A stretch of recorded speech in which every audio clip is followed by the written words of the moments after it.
ভোটে এবার তৃণমূলের বা রাজ্যের শাসক দলের সবচেয়ে বড় ইস্যু ছিল কেন্দ্রের বঞ্চনা। বারবার এই অভিযোগ তোলা হয়েছে যে এ রাজ্যের প্রাপ্য করের টাকাই দেওয়া হয় না। রাজ্য মন্ত্রিসভার কেন্দ্রের মন্ত্রিসভা গঠন হওয়ার পরে প্রথম দিনের বৈঠকেই বরাদ্দ টাকা দেওয়া হলো। রাজ্যকে কত টাকা বরাদ্দ করা হলো? রাজ্যের কর বাবদ 10,000 কোটি টাকা বরাদ্দ করলো মোদী সরকার। নয়াদিল্লি থেকে আমার প্রতিনিধি মৈত্রী আমার সঙ্গে রয়েছেন। মৈত্রী, কি খবর রয়েছে আমাদের কাছে একটু ডিটেলে জানবো।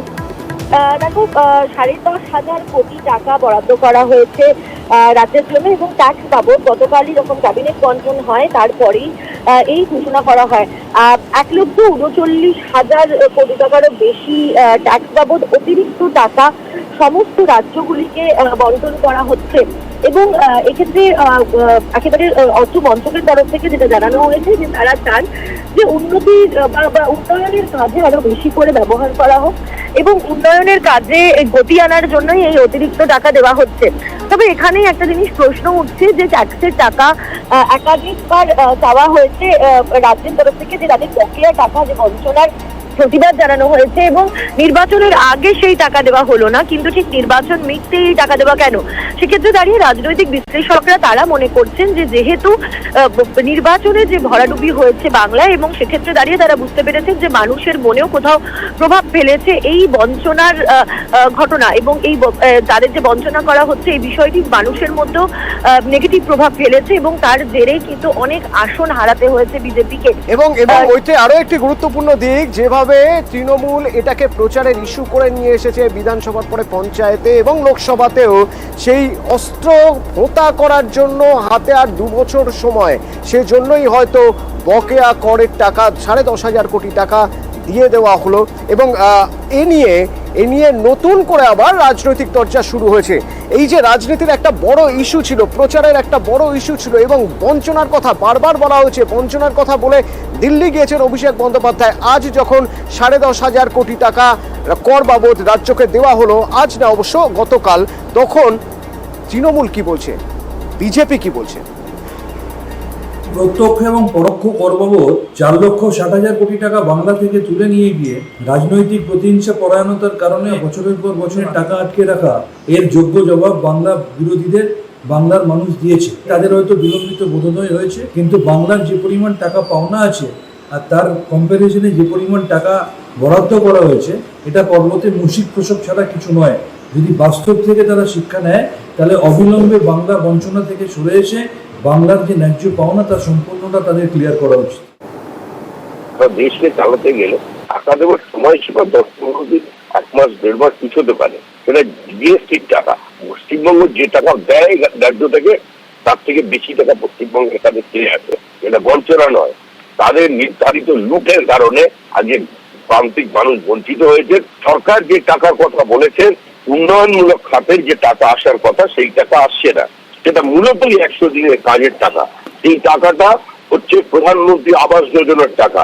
সেই টাকার হিসাব যতদিন পর্যন্ত না এই রাজ্য সরকার দিতে পারছে, স্বচ্ছতা যতদিন না আনতে পারছে, ততদিন আপনি টাকা পাবেন না। রানীগঞ্জের সোনার দোকানের ডাকাতিতে বড়সড় সাফল্য পুলিশের বলা যেতেই পারে। তার কারণ আগে একজনকে গ্রেপ্তার করা সম্ভব হয়েছিল, আহত একজন, এবং সোনু সিং নামে ধানবাদ থেকে আরো একজনকে গ্রেপ্তার করা সম্ভব হলো এবং লুট হওয়া সোনা উদ্ধার করা সম্ভব হলো। কিভাবে এই সাফল্য এবং আর কারা কারা জড়িত রয়েছে, তাদের কি পাওয়ার সম্ভাবনা রয়ে গেছে? অর্থাৎ সোনু সিংকে জেরা করে কোথা থেকে এই চক্র কাজ করতো, কিভাবে কাজ করতো, সেগুলো নিশ্চয়ই এবার জানা সম্ভব হবে। দীপক প্রতিনিধি আমার সঙ্গে রয়েছেন রানীগঞ্জ থেকে। দীপক, বড়সড় সাফল্য বলা যেতেই পারে। একেবারে আসানসোল দুর্গাপুর পুলিশের বড়সড় সাফল্য। গতকালকেই একজনকে গ্রেপ্তার করা হয়েছিল। রানীগঞ্জে ডাকাতির ঘটনার সঙ্গে যুক্ত থাকা একজন অভিযুক্তকে গ্রেপ্তার করেছিল এবং তাকেই গতকাল আদালতে তোলার পর পুলিশ নিজেদের 14 দিনের হেফাজতে পায় এবং তাকে জিজ্ঞাসাবাদ করে পুলিশ জানতে পারে কি রানীগঞ্জে পুলিশের গুলিতে আহত যে হয়েছিল সোনু সিং বিহারের সিওয়ানের বাসিন্দা এবং পুলিশ তদন্তে নেমে পড়ে বিহারের সিওয়ানে প্রথমে হানা দেয়। যেমন যেমনটা কালকে আমরা বলেছিলাম, একাধিক আসানসোল দুর্গাপুর পুলিশের টিম বিহারে পৌঁছে গেছিল এবং তদন্ত চালাচ্ছিল। ঠিক সিওয়ানে যখন তাকে কোনো সন্ধান না পাওয়ায় পরে ঝাড়খণ্ডে যে টিম ছিল সেই টিমের সঙ্গে যোগাযোগ করা হয় এবং শেষমেশ ধানবাদে তার খোঁজ মিলে। যে গুলিবিদ্ধ সোনু সিং, তার চিকিৎসা চলছিল ধানবাদের এক হাসপাতালে, সেইখানেই পুলিশ তাকে গ্রেপ্তার করে এবং ইতিমধ্যে আসানসোল আদালতে গোটা বিষয়টি জানিয়ে পড়ে যেহেতু সোনু সিং আহত রয়েছে, তাকে সশরীরে আসানসোল আদালতে আনা সম্ভব নেই, তাই আদালতে গোটা বিষয়টি জানিয়ে তাকে ইতিমধ্যেই এই রাজ্যে আনা হচ্ছে চিকিৎসার জন্য। কলকাতায় তাকে চিকিৎসার জন্য আনা হচ্ছে সোনু সিংকে। এবং সোনু সিং এবং গতকাল যাকে গ্রেপ্তার করেছিল পুলিশ, মৃতদের কাছ থেকে লুট হওয়া বেশ কিছু সোনা উদ্ধার হয়েছে, ম্যাগাজিন উদ্ধার হয়েছে, কার্তুজ উদ্ধার হয়েছে। পুলিশ মূলত এই দুই ডাকাতকে জেরা করে বাকি যারা ডাকাত ছিল তাদের সন্ধান চালানোর চেষ্টা চলছে। তাই পুলিশের তৎপরতা যেমন বিহারে একদিকে, ঝাড়খণ্ড একদিকে, অন্যদিকে এই রাজ্যেও কিন্তু একইভাবে পুলিশ তদন্ত চালাচ্ছে এবং এই তদন্ত ভারে সিআইডি, স্থানীয় সিআইডি প্রতিনিধি দল আছে, তারাও কিন্তু আসানসোল দুর্গাপুর পুলিশের সাহায্য করে যাচ্ছে এই ঘটনার তদন্তের জন্য। ধন্যবাদ। নমস্কার, দুপুর 12টা খবর দিনভর নিয়ে আমি অতনু রয়েছে আপনার সঙ্গে। প্রথমে পার্ক স্ট্রিটে সরাসরি নজর রাখতেই হবে, তার কারণ কোথাও যেন সেই 2010-এর স্মৃতি নতুন করে উস্কে দিচ্ছে আজকের এই ছবি। সকাল থেকে সাদা ধোঁয়া, তারপরে কালো ধোঁয়া এবং পার্ক স্ট্রিটের একটি চারতলায় একটি রেস্তোরাঁ তৈরি হচ্ছিল, সেখানে আগুন লাগে। কি পরিস্থিতি পার্ক স্ট্রিটে, সেখান থেকে আমার 6 জন প্রতিনিধি রয়েছেন গ্রাউন্ড জিরো থেকে, তারা আমাদের জানাবেন এখন কি পরিস্থিতি। প্রথমে বিশ্বজিতের থেকে জানতে চাইব। বিশ্বজিৎ, লাস্ট যা খবর পাচ্ছি তাতে প্রায় 19টি ইঞ্জিন, সম্ভবত 19টি ইঞ্জিন দমকলের সেখানে গিয়ে পৌঁছেছে। আগুন অ্যারেস্ট করার কি ব্যবস্থা নেওয়া হচ্ছে, কি অবস্থা সেখানে?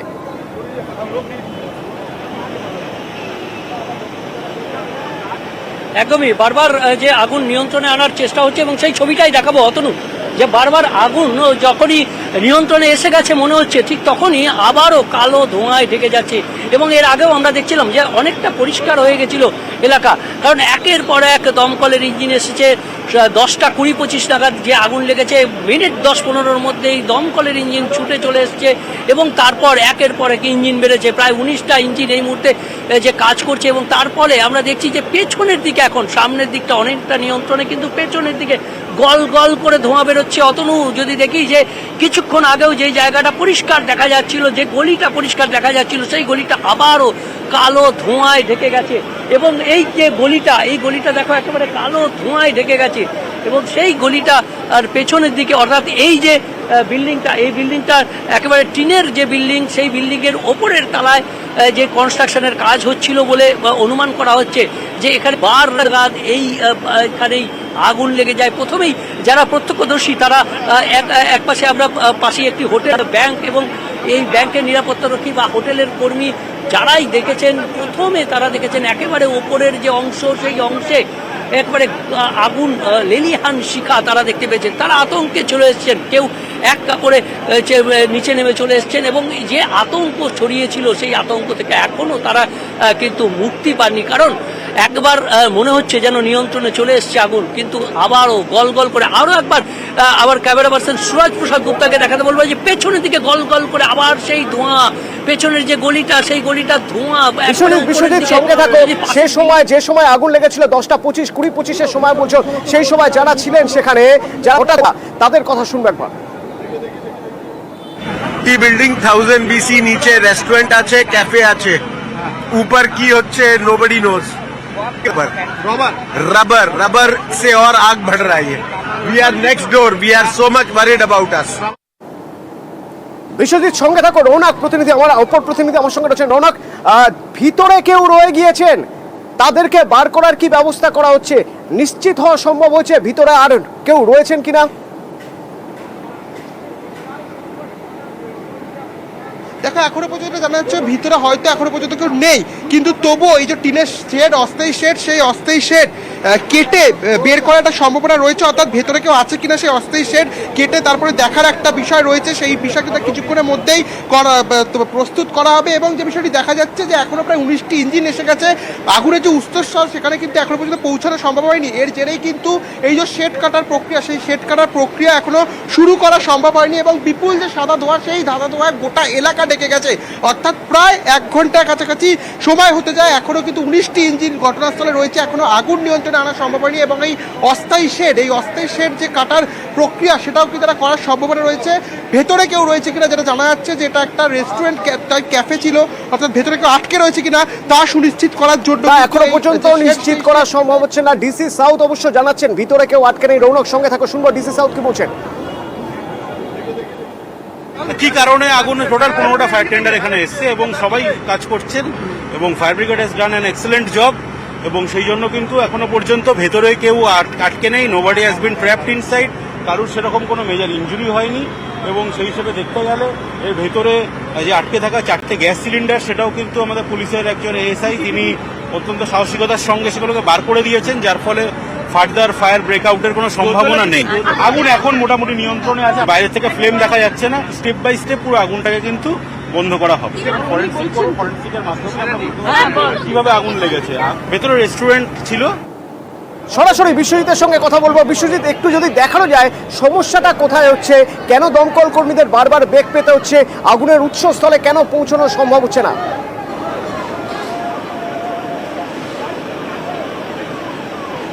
দেখো, এই যে বিল্ডিংটা রয়েছে একেবারে যে টিনের তৈরি বিল্ডিং, কারণ এই ধরনের বিল্ডিংয়ের কতটা অনুমতি রয়েছে সেসব তো পরের কথা। প্রশ্ন যে এইভাবে যে বিল্ডিং হয়েছিল সেই যে নকশা, সেই নকশাটাই বলে দিচ্ছে যে এখানে আগুন নেভানো কতটা কষ্টকর। বিভিন্ন জায়গায় আমরা দেখি যে জানলা বা কাচের জানলা থাকলে সেগুলো ভেঙে সেখানে আগুন জল দেওয়া যায়, কিন্তু তুমি দেখছো একবারে জলে দেওয়ার ছবিটা দেখাতে বলবো, জল দেওয়ার ছবিটা যে একেবারে যে টিনের উপর জল দেওয়া হচ্ছে, কিন্তু টিনের ভেতরে যাবে কি করে, কারণ আগুনটা তো ভেতরে রয়েছে। আর একেবারে পুরো এই যে স্টিল বা টিনের যে ঘেরাটোপ, একেবারে এই যে বাড়ির যে চরিত্রটা সেই চরিত্রটাই বলে দিচ্ছে এটা আগুন নেভানোর পক্ষে দমকলকে কতটা বেগ পেতে হচ্ছে। কারণ এখানে রীতিমতো এই ধরনের টিনগুলো কেটে যতক্ষণ না ভেতরে পৌঁছানো যাচ্ছে, ভেতরে জল দেওয়া যাচ্ছে, ততক্ষণ পর্যন্ত এখানে পুরোপুরিভাবে নিয়ন্ত্রণ করা সম্ভব হবে না। একেবারে বিশ্বজিৎ সঙ্গে থাকো। বিশ্বজিতের থেকে আমরা আপডেট জানছি প্রতি মুহূর্তে কিভাবে দমকল কর্মীরা কাজ করছেন আগুনের উৎসস্থলে পৌঁছানোর জন্য, তারা কি কি প্রক্রিয়া নিচ্ছেন বা কি কি ব্যবস্থা নিচ্ছেন। শঙ্কু অপর প্রতিনিধি আমার সঙ্গে রয়েছেন। শঙ্কু, বিশ্বজিৎ বলছিল এই বিল্ডিংটা যেভাবে হয়েছে বা যে কনস্ট্রাকশন হয়েছে তা অপরিকল্পিত এবং সেই জন্যই আগুন নিয়ন্ত্রণে আনতে বেগ পেতে হচ্ছে। এই বিল্ডিং, এই কনস্ট্রাকশন কারা করলো, কারা এখানে কাজ করছিল, এই জমি কার?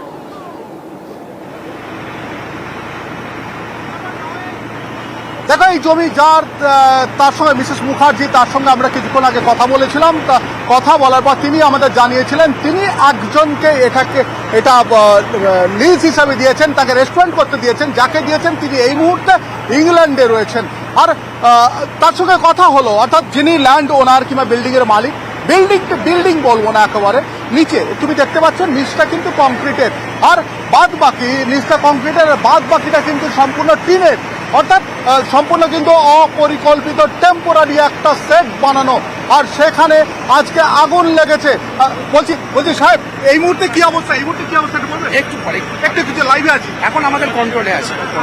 আগুনটা মূলত কোথায় লেগেছিল এখন এই মুহূর্তে বলা যাবে না, আমরা পুরোটা দেখি তারপরে। ভেতরে কি কোনো দাহ্য রাবার জাতীয় কিছু রয়েছে? না, এখনই সেটা বলা যাচ্ছে না, আমাদের একটু ফায়ার ফাইটিং করতে দিন, আগুনটাকে একটা নেভাতে দিন, তারপরে এখন কি আগুন নিয়ন্ত্রণে আছে?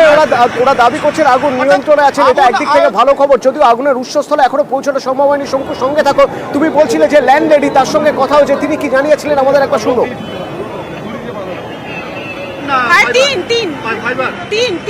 কেন কি আছে ওপরে?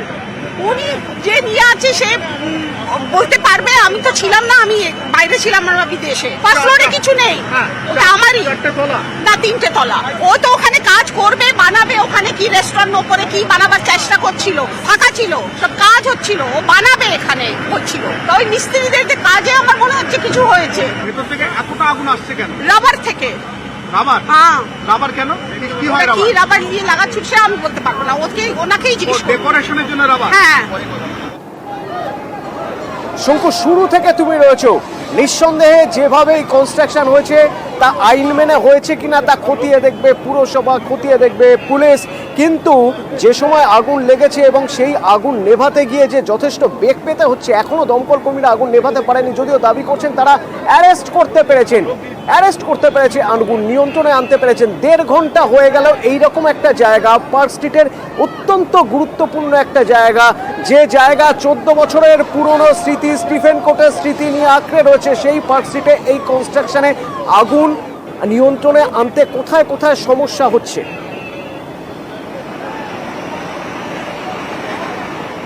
দেখো, প্রথম সমস্যা তুমি দেখতেই পাচ্ছ, নিচের অংশটা কিন্তু কংক্রিটের, তারপরে ওপরের অংশ সেটা কিন্তু টিন দিয়ে তৈরি, অর্থাৎ তুমি দেখতে পাচ্ছ এগুলো টিন দিয়ে তৈরি এবং ওপরে টিনের ছাউনি, ভেতরে কিছু দাহ্য পদার্থ রাখা রয়েছে, যার জন্যে কিন্তু ভেতর পর্যন্ত কোনোভাবে পৌঁছতে পারেনি। ওই টিনের দেওয়ালগুলো কিন্তু প্রচণ্ড পরিমাণে গরম হয়ে রয়েছে এই মুহূর্তে, সেখানে জল দেওয়ার অর্থাৎ কুলিং করার চেষ্টা চলছে এবং কোনোভাবে দমকলের পক্ষ থেকে চাইছে যে ভেতরে জল প্রবেশ করানোর জন্য। তবে একটা জিনিস যতটুকু জানা গেছে, এই বিল্ডিংয়ের মালিক যে তিনি বলছিলেন, যাকে দিয়েছিলেন, তিনি ভেতরে রেস্টুরেন্টের ডেকোরেশন করবার জন্য কিছু রাবার রেখেছিলেন এবং রাবার জাতীয় কিছু দাহ্য রেখেছিলেন, সেগুলি কি পুড়ে যাওয়ার ফলে আগুনটা সেই রকম ভাবে দেখা যাচ্ছে না, যার ফলে কি সে প্রশ্নটা উঠবেই এবং সে বিষয়ে পোস্টমর্টম হয়তো পরবর্তীতে হবে যে কিভাবে আগুন লাগলো। প্রাথমিকভাবে একটা রিপোর্ট নিশ্চয়ই পাওয়া যাবে, তবে আগে প্রথম কাজ এই আগুন নিয়ন্ত্রণে আনা, আগুনের উৎসস্থলে পৌঁছানো, সেই চেষ্টাই করছেন দমকল কর্মীরা। দমকলের 19টি ইঞ্জিন রয়েছে ঘটনাস্থলে। 1.5 ঘন্টা অতিক্রান্ত, এখনো পিছন দিক থেকে, বিল্ডিংয়ের পিছন দিক থেকে এখনো কালো ধোঁয়া বেরোচ্ছে। আমার প্রতিনিধিরা জানাচ্ছেন, আমার 6 জন প্রতিনিধি গ্রাউন্ড জিরো থেকে আপডেট দিচ্ছেন, সঙ্গে থাকুন। ভোটের যেদিন রেজাল্ট আউট, সেদিনের শেয়ার বাজার ধস নিয়ে এবার ষড়যন্ত্র, পরিকল্পনা মতো এই ধরনের কাজ করা হয়েছে, এই অভিযোগ করে নালিশ করছে তৃণমূল সাকেত গোখেল। তিনি নালিশ করছেন সেবির কাছে যে সেদিনের যে ঘটনা, অর্থাৎ ভোটের দিন যেভাবে শেয়ার বাজারে ধস, তার পিছনে কেলেঙ্কারি রয়েছে। এই অভিযোগে সেবিকে এবার তৃণমূলের নালিশ তৃণমূলের সাকেত গোখেল। তিনি তদন্তের দাবি করে চিঠি দিয়েছেন। আবির প্রতিনিধি আমার সঙ্গে রয়েছেন, আরো বিস্তারিত জানাতে পারবেন। আবির, দেখো, এই ইস্যু নিয়ে কংগ্রেসও কিছুদিন আগে সরব হয়েছিল। রাহুল গান্ধীর তরফ থেকে উল্লেখ করা হয়েছিল যে যৌথ সংসদীয় তদন্ত কমিটি তৈরি করা হোক এবং গোটা ঘটনার ক্ষেত্রে হচ্ছে যে একটা বড়সড় দুর্নীতি রয়েছে, এই বক্তব্যের কথা তারা বারবার ধরে তুলে ধরেছিলেন। আজকে দেখতে পাওয়া যাচ্ছে যে তৃণমূল কংগ্রেসের রাজ্যসভার যিনি সাংসদ সাকেত গোখলে, তিনিও হচ্ছেন যে চিঠি দিলেন হচ্ছে সেবিকে, এবং সেবিকে দেওয়া চিঠিতে তিনি উল্লেখও করেছেন যে পরিস্থিতি তৈরি হয়েছিল তাতে তারা মনে করছেন যে এর পিছনে বড়সড় কোনো দুর্নীতি রয়েছে। এই অবস্থা থেকে গোটা ঘটনা সেবি তদন্ত করুক, কারণ এই সমস্ত কিছু নিয়ন্ত্রণ দেখার ভূমিকাতে সেবি রয়েছে এবং সেই তদন্তের রিপোর্ট তারা তড়িঘড়িভাবে প্রকাশ করুক। এর আগে তৃণমূল সূত্রে খবর যে 5ই জুনও তাদের তরফ থেকে একটা অভিযোগ সেবির কাছে জানানো হয়েছিল, যদিও সেবির তরফ থেকে কোনো ধরনের প্রত্যুত্তর পাওয়া যায়নি। ফের 11 তারিখ সাকেত গোখলে তিনি সেবিকে নতুন করে চিঠি দিলেন এবং এই চিঠিতে কার্যত হচ্ছে বিজেপি যে নেতৃত্ব, তাদের নামও তারা উল্লেখ করেছেন এবং তাদের বক্তব্য হচ্ছে যে অবস্থা তৈরি হয়ে রয়েছে, সেই অবস্থার ক্ষেত্রে সেবিকে দ্রুত তদন্ত করে গোটা ঘটনার রিপোর্ট দিতে হবে। ফলে শেয়ার বাজার যে কেলেঙ্কারি বা স্টক মার্কেট, এই কেলেঙ্কারির ক্ষেত্রে কংগ্রেস এবং তৃণমূল কংগ্রেস উভয়কেই দেখতে পাওয়া যাচ্ছে যে বিজেপি নেতৃত্বের উপর চাপ বাড়ানোর কৌশল নিচ্ছে এবং সে কারণে একজন যৌথ সংসদীয় তদন্ত কমিটি করার দাবি জানাচ্ছে, অপরজন সেবির কাছে এই বিষয় নিয়ে অভিযোগ জানাচ্ছে। ধন্যবাদ আবির। এদিকে ভোট মিটতেই প্রশাসনের নজর মমতা বন্দ্যোপাধ্যায়। রাজ্যের কোন প্রকল্পের কাজ কতটা অগ্রগতি হয়েছে, সেই প্রকল্পের কাজ কোথাও বাকি রয়েছে কিনা, কতটা বাকি রয়েছে, সেই স্ট্যাটাস জানার জন্য নবান্নে আজ গুরুত্বপূর্ণ বৈঠক। কারা থাকবেন এই বৈঠকে, কাদের কাছ থেকে হিসেব নেবেন, এই প্রকল্পের কাজ কতটা এগিয়েছে তার জানবো। আমার সঙ্গে সোমরাজ রয়েছেন প্রতিনিধি। সোমরাজ, দেখো, আজ মুখ্যমন্ত্রী মমতা বন্দ্যোপাধ্যায় বিকেল 4টে থেকে নবান্ন সভাঘরে প্রশাসনিক বৈঠক ডেকেছেন। মনে করা হচ্ছে এই বৈঠকে বেশ কিছু প্রশাসনিক সংস্কার করতে পারেন মুখ্যমন্ত্রী মমতা বন্দ্যোপাধ্যায়। পাশাপাশি এই বৈঠকে প্রত্যেকটি দপ্তরের মন্ত্রীদের, প্রতিমন্ত্রীদের, স্বাধীন দায়িত্বপ্রাপ্ত মন্ত্রীদের সশরীরে উপস্থিত থাকতে বলা হয়েছে। দপ্তরের সচিব এবং ডিরেক্টরদেরও সশরীরে উপস্থিত থাকতে বলা হচ্ছে। মনে করা হচ্ছে যে দপ্তর ধরে ধরে মুখ্যমন্ত্রী মমতা বন্দ্যোপাধ্যায় বিভিন্ন প্রকল্পের কাজের খতিয়ান নেওয়ার পাশাপাশি রিভিউ করবেন। পাশাপাশি বিভিন্ন জেলা শাসকদেরও আজকের এই বৈঠকে সশরীরে উপস্থিত থাকার নির্দেশ দেওয়া হয়েছে। বিভিন্ন জেলাগুলি কোন কোন প্রকল্পে কোন কোন কাজে খামতি রয়েছে, কোন কোন কাজ সময়সীমার মধ্যে শেষ করা গেল না, বিস্তারিত বিষয় নিয়ে মমতা বন্দ্যোপাধ্যায় এই দিনের বৈঠকে পর্যালোচনা করতে পারেন বলেই মনে করা হচ্ছে। বিকেল 4টা থেকে নবান্ন সভাঘরে এই বৈঠক করবেন মুখ্যমন্ত্রী মমতা বন্দ্যোপাধ্যায়। ধন্যবাদ। এদিকে মানিকতলা উপনির্বাচনে প্রার্থী কে হবে, কিভাবে কাজ করবে দল, তা নিয়ে আজ বৈঠক রয়েছে এবং যে বৈঠকে আছে থাকবেন কুণাল ঘোষ, যে বৈঠকে পরেশ পাল। অত্যন্ত গুরুত্বপূর্ণ এই বৈঠক, কারণ বিধানসভার 8 পুরো প্রতিনিধি থাকবেন এই বৈঠকে।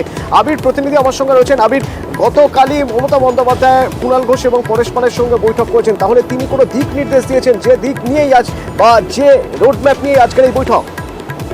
প্রথমত হচ্ছে গতকালকে নির্বাচন কমিশনের তরফ থেকে এই রাজ্যে 4 বিধানসভার উপনির্বাচন ঘোষণা করা হয়েছে। এর মধ্যে মানিকতলা বিধানসভার উপনির্বাচনে তৃণমূল কংগ্রেসের প্রার্থী কে হবে তা নিয়ে জোরদার চর্চা চলছে। গতকালকেই হচ্ছে অতীন ঘোষ, কুণাল ঘোষ, স্বপন সমাদ্দার, পরেশ পাল এদেরকে নিয়ে মমতা বন্দ্যোপাধ্যায় বৈঠক করেছেন এবং সূত্রের খবর এদের 4 জনকে মানিকতলা বিধানসভার নির্বাচনের ক্ষেত্রে তাদেরকে নিয়ে কোর কমিটি তৈরি করে দেওয়া হয়েছে। আজকে বিকেল 3টে নাগাদ ফের বৈঠক হওয়ার কথা এবং সেই বৈঠকে মানিকতলা বিধানসভার অন্তর্গত যে কাউন্সিলররা রয়েছেন 11 নম্বর, 12 নম্বর, 13 নম্বর, 14 নম্বর, 15 নম্বর, 16 নম্বর, 31 ও 32 নম্বর, তাদের যারা কাউন্সিলররা তারা হাজির থাকবেন।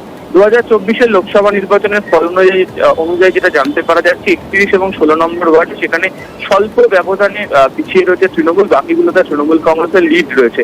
তবে কাকে প্রার্থী করা হবে সেই বিষয়ে পুরো প্রতিনিধিদেরও সম্ভবত মতামত গ্রহণ করা হতে পারে, বা তৃণমূল শীর্ষ নেতৃত্বের তরফ থেকে বেশ কতগুলি নাম হয়তো তাদের আলোচনার ক্ষেত্রে রয়েছে। এক্ষেত্রে দাঁড়িয়ে বাকিরা কি ভাবছেন সেই বিষয় নিয়েও তাদের সঙ্গে আলোচনা করার একটা জায়গা থাকছে, তা নিয়ে মূলত একটা বৈঠক হবে বলে তৃণমূল সূত্রে আমরা জানতে পারছি।